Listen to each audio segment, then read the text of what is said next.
अस्सलाम वालेकुम दोस्तों, मैं फ़याज़ महमूद हूं और आप देख रहे हैं यूट्यूब चैनल। और इस वक्त हम बात कर रहे हैं ग्रीन कार्ड होल्डर्स की। अच्छी खबर है। एक तरफ जो ज़ायदुल मियाद हैं या रिन्यू करवाने वाले ग्रीन कार्ड थे उनके लिए टाइम पीरियड बढ़ चुका है, 1 माह से 8 माह तक गुजर चुका है, हो चुका है। लेकिन अच्छी खबर ये है कि अब सब लोगों के लिए 4 साल की एक्सटेंशन होने जा रही है। जिसका भी ग्रीन कार्ड एक्सपायर होगा और वो अप्लाई कर देगा तो उसके लिए 4 साल की एक्सटेंशन होगी कैसे, वो हम आज आपको तमाम तर डिटेल सामने रखते हैं। क्योंकि एक तरफ बोझ जो है वो बढ़ता जा रहा है, लेकिन तकरीबन ये 1 करोड़ और 13 लाख लोग बनते हैं जिनके मुतल्लिक ये एक अच्छी खबर है। आप लोग अक्सर मुझे कहते हैं कि जी आप लोग अच्छी खबर नहीं देते, तो हमने सोचा कि आज हम आपके साथ अच्छी खबर शेयर कर देते हैं। अच्छा, हम थोड़ा सा इसका मैं आपको बता देता हूँ कि क्या है और इसका फ़ायदा क्या है। 3 आपको फ़ायदे होने जा रहे हैं अगर तो आपका कार्ड एक्सपायर है। दूसरा, ग्रीन कार्ड होल्डर्स से मुतल्लिक ये ख़बरें आ रही थी कि उनको डिपोर्ट किया जा रहा है या डिपोर्ट करने के लिए प्लानिंग हो रही है, और जैसे ही एक्सपायर होगा उनको डिपोर्ट कर दिया जाएगा। तो अब वो ख़तरा भी ख़त्म हो गया है। कैसे ख़त्म हुआ है वो तमाम तर डिटेल्स मैं आपके सामने रख देता हूँ। अच्छा जनाब, इस वक्त अगर हम बात करें इमिग्रेशन सिस्टम की, अमेरिकी इमिग्रेशन सिस्टम की, तो वो एक दबाव का सामना कर रहा है। उसकी वजह क्या है? तकरीबन 1 करोड़ 13 लाख की ऐसी दरख्वास्तें हैं जो बैकलॉग पहुंच चुका है ग्रीन कार्ड होल्डर से मुतालिक और ग्रीन कार्ड से मुतालिक। और ये जो इदाद शुमार हैं कोई और नहीं बल्कि USCIS ख़ुद बता रहा है अपनी वेबसाइट्स पर।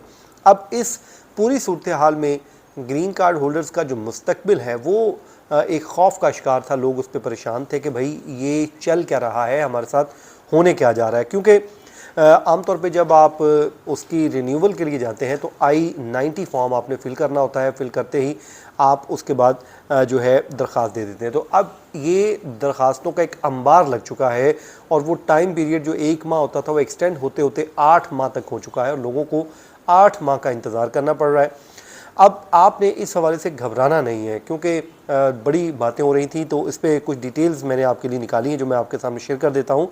अब इस पे एक तो USCIS ये कहता है कि जो भी दरख्वास्तें आती हैं हम उसको प्रायोरिटाइज़ कर देते हैं। जो प्रायोरिटी पे होती है, जिसके हम समझते हैं कि भाई इस दरख्वास्त गुजार का कोई इमिग्रेशन के स्टेटस का मसला बन सकता है, तो उसको हम जल्दी इशू कर देते हैं, नंबर 1। नंबर 2, अगर आपने रीन्यू करवाने के लिए जैसे ही I-90 फॉर्म सबमिट किया तो आपको एक रसीद दे दी जाती है।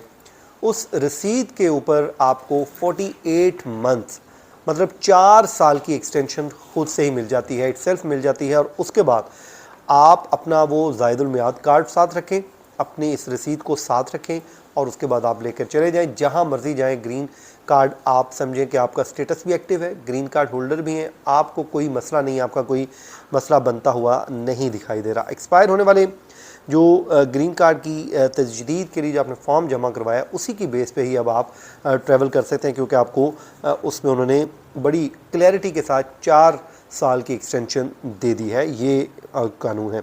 अब उसमें चाहे आप मुलाजमत करें, आप एयरलाइन पे सफ़र करें या दीगर इदारों को जहाँ पे आपने जाना है जा सकते हैं। सिर्फ वो रसीद आपने पास रखनी है, इसलिए आपको कोई मसला नहीं होगा। अब ग्रीन कार्ड ख़त्म होने का जो या उसकी डेट एक्सपायर होने का ये हरगिज़ मतलब नहीं है कि आपकी इमिग्रेशन हैसियत ख़त्म हो गई है, ये USCIS कहता है।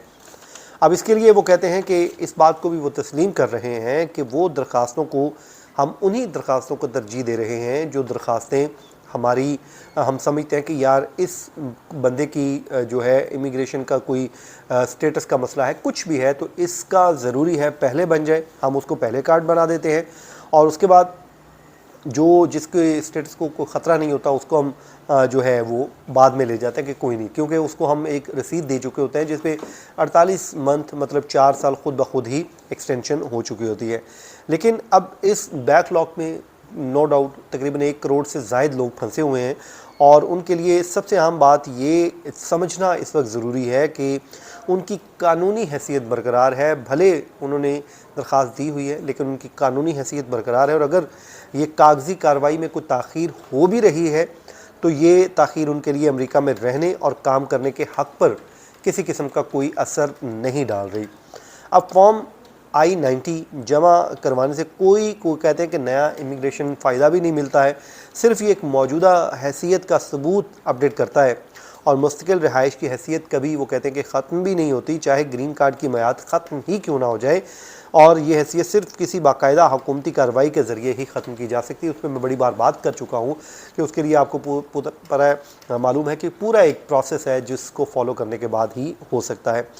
अब इस वजाहत के बाद आपको क्या फ़ायदा हो रहा है? एक, नो रिस्क ऑफ डिपोर्टेशन, आपको डिपोर्ट होने का कोई ख़दशा नहीं है, ग्रीन कार्ड आप होल्डर हैं और उसके बाद आपका एक्सपायर भी हो चुका है, आप उसके बावजूद आपको डिपोर्ट होने का कोई ख़दशा नहीं है अनटिल कि आप कोई ऐसा काम कर दें जिसके बाद हुकूमत आपके ख़िलाफ़ इमिग्रेशन कोर्ट में चली जाए। दूसरा, आप लीगली यहाँ पर रह भी सकते हैं और काम भी कर सकते हैं, नंबर 2। नंबर 3 जनाब, आपका जो स्टेटस है वो अफेक्टेड नहीं होगा कार्ड की ताख़ीर से। अगर आपको कार्ड डिले से मिलता भी है, 8 माह बाद भी मिलता है, तो कोई स्टेटस पे फ़र्क नहीं आएगा। तो इसलिए आप मुतमईन रहें, कोई मसला नहीं होने जा रहा। तो ये थी जी आज की जो डिटेल है हमने आपके सामने रखी। अपना बहुत सा ख्याल रखें, जहाँ रहें खुश रहें। मुझे दीजिए इजाज़त, अल्लाह हाफ़िज़।